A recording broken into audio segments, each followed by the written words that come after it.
বিশালদেহী বন্যপ্রাণী হাতির সাথে মানুষের কার্যত কোনো দ্বন্দ্ব নেই, বরং হাতির পিঠে চড়ে দিব্যি বনে জঙ্গলে ঘুরে বেড়ানোর দৃশ্য দেখে মানুষের সাথে এই প্রাণীটির বেশ সখ্যতাই মনে হয়।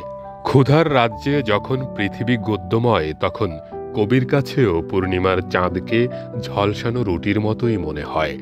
ঠিক তেমনি ক্ষুধার্ত হাতি ক্ষুধার তাড়নায় জনবসতিতে হানা দিয়ে লুটে নেয় উদরপূর্তির রসদ, আর তখনই মানুষে হাতিতে সম্পর্কের যত বৈরিতা। আর এসব বিবেচনায় এবার হাতির খাবার নিশ্চিতে শেরপুরের গারো পাহাড়ে গড়ে তোলা হচ্ছে খাদ্যবাগান। ভারতের মেঘালয় রাজ্যের সীমান্ত ঘেঁষা শেরপুরের ৩ উপজেলা শ্রীবর্দী, ঝিনাইগাতি ও নালিতাবাড়ি সীমান্ত জুড়ে বিচরণ করে বন্য হাতি। এর মধ্যে শ্রীবর্দী উপজেলার রাজার পাহাড়ে হাতির অবস্থান সবচেয়ে বেশি। গারো পাহাড়ে হাতির খাদ্য সংকট থাকায় বিভিন্ন সময় হাতির পাল চলে আসে লোকালয়ে। এতে প্রতি বছরই চলে হাতি মানুষের সংঘাত। হাতি মানুষের সংঘাতে প্রতি বছর যেমন মারা পড়ে হাতি, আবার মারা পড়ে মানুষও।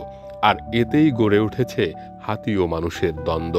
হাতি মানুষের দ্বন্দ্বে গত ১০ বছরে গারো পাহাড়ে ৩৬ জন মানুষ ও ৩৫টি বন্য হাতি মারা পড়েছে। হাতি মানুষের দ্বন্দ্ব কমাতে বন বিভাগ সরকারের রাজস্ব খাতের অর্থায়নে পাহাড়ে হাতি ও বন্যপ্রাণীর খাদ্য তৈরির উদ্যোগ নিয়েছে। বন বিভাগের উদ্যোগে এই পাহাড়ে হাতিসহ অন্যান্য বন্যপ্রাণীর খাদ্য নিশ্চিত করতে গড়ে তোলা হচ্ছে খাদ্য বাগান, যেখানে রোপণ করা হয়েছে চাপালিশ, জলপাই, কাজু বাদাম, কাঠবাদাম, কাঁঠাল, কলা, বড়ই, বেল, চালতা, আতাফল, বাঁশ, শাল, বট, কৃষ্ণচূড়া সহ ৬০ প্রজাতির ফলদ ও বনজের চারা। সময় হাতি আসে, এখনকার ফরেস্ট ডিপার্টমেন্টে যে বাগানগুলো করছে, এখন আইসে হাতি আইসে এখানে ফলমূল খাবে, আমাদের বাড়ি ঘরে যাবে না। আমাদের পাহাড়ে আগে অনেক হাতি ক্ষয়ক্ষতি করতো, এখন আশা করা যায় পাহাড়ে অনেক ফরেস্ট ডিপার্টমেন্ট থেকে অনেক ফল ফলান্তির গাছ লাগাইতেছে।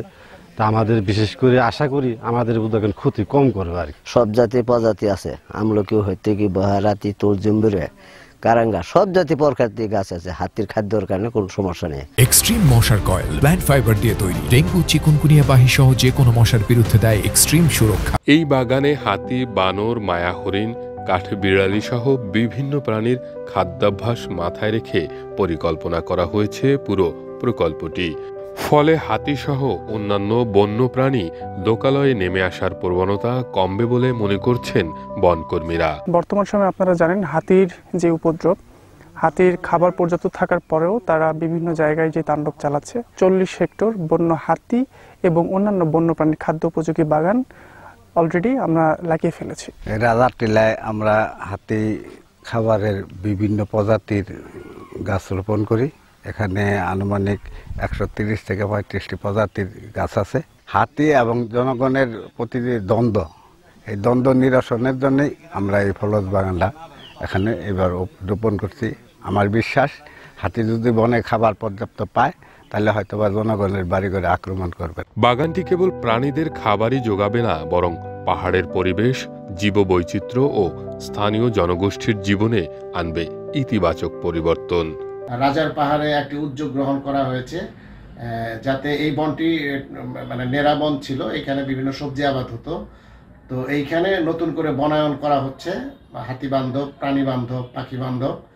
তো এইটির যদি সঠিক তদারকি হয়, এই বনটি যদি এইখানে গড়ে উঠতে পারে, তাহলে এইখানে নিরাপদে হাতি, বন্যপ্রাণী ও পাখি এরা তাদের প্রজনন করতে পারবে। এই প্রকল্পটি শুধু বন্যপ্রাণী রক্ষাই নয়, মানুষের সাথে প্রাণীর সহাবস্থান নিশ্চিত করা। বাগানটি সম্পূর্ণ হলে বন্যপ্রাণীর নিরাপত্তা ও টেকসই আবাস নিশ্চিত করা যাবে বলে মনে করছেন বন বিভাগের এই কর্মকর্তা। আপনার এই বাগানটা যদি আমরা সফল হই, সেক্ষেত্রে দেখা যাবে এখানে যে বিদ্যমান মানুষ হাতির দ্বন্দ্ব আছে, সেই দ্বন্দ্বটা অনেকটাই কমে আসবে।